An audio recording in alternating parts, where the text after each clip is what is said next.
మళ్ళీ పిల్లలు ఎక్కడ? ఆ సావిత్రి వెంబడి వెళ్ళిపోయారు.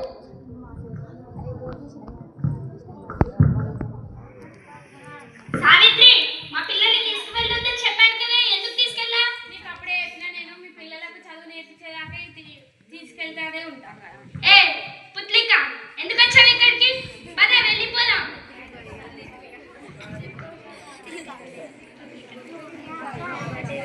ఏంటి ఎక్కడికి వెళ్తున్నావు? రా, భయం లేదా? నేను ఎన్నిసార్లు చెప్పాను నీకు చదువుకోవద్దని? ఆమె చదువుకోవాలని ఉంది కాబట్టి అక్కడ ఉంటుంది ఆమె. చదువుకుంటే ఉద్యోగాలు వస్తాయి, మీకు డబ్బులు వస్తాయి. ఆ పూల దుకాణం కూడా మూసేస్తాడు. మంచిగా బట్టల షాప్ ఏదో ఒకటి పెట్టుకుంటారు కదా మీరు. పెట్టుకుంటానులే, రేపో మాకో. మాకే చదవద్దు, వెళ్ళిపోండి ఇక్కడ నుంచి మీరు. మిమ్మల్ని ఊళ్ళోకి వెళ్ళగొట్టాలి ఫస్ట్.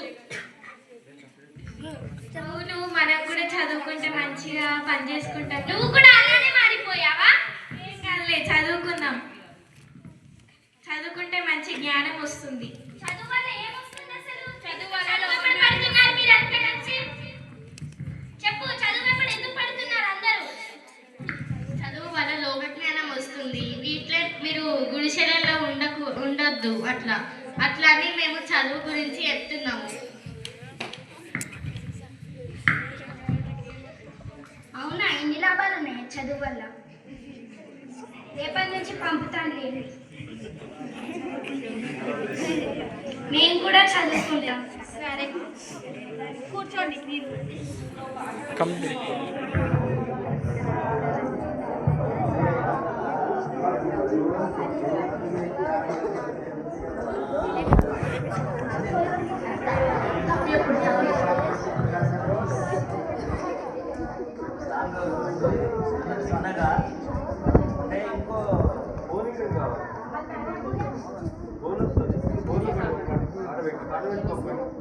మళ్ళా స్టార్ట్.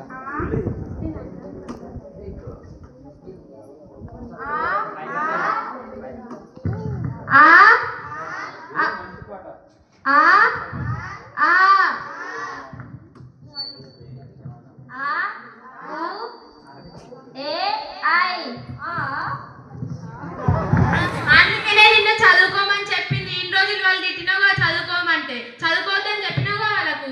అందుకనే నీకు చదువు రాగానే ఇలా చెప్తున్నాను. మాకు చిన్నప్పటి నుంచి చదువు అంటే ఏమిటో తెలియదు. మా అమ్మా నాన్నలు చదువు మీద మాకు ఈర్ష్య పుట్టించారు. చదువుకోవడం వల్ల ఎన్ని లాభాలు ఉంటాయని మేము అనుకోలేదు. అందరూ చదవాలి, అందరూ చదవాలి, అందరూ ఎదగాలి, అందరూ చదవాలి, అందరూ ఎదగాలి, అందరూ చదవాలి, అందరూ చదవాలి, అందరూ చదవాలి, చదువే లక్ష్యం, చదువే మన గమ్యం, చదువే జ్ఞానం, చదువే ధైర్యం, చదువే లక్ష్యం, చదువే